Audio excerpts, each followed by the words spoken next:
Annika de Beer.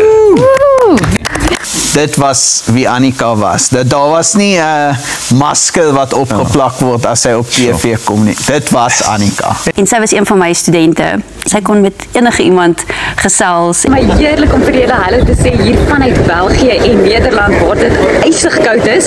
Ek leer by die student iets. Is altyd op tyd, altyd positief, altyd voorbereid. Sy kon moeilike aspekte, moeilike gesprekke hanteer met soveel finesse. En ja, sy was vir my 'n werklike vriendin. Ek het nog nie 'n mens ontdek wat enigiets negatiefs van haar kan sê nie, want jy kan nie. Dit is net 'n eenvoudige borrelmens, 'n liefdevolle mens.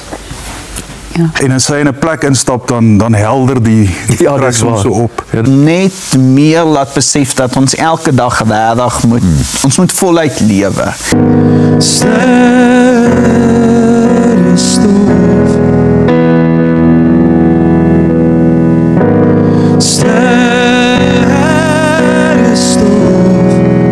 Selfs in swaar tye het sy opsetlik die besluit geneem om die dag aan te pak. Ek moes Leon verlos van die weer. Ja, ek kan onthou dat hy weer aangebied so.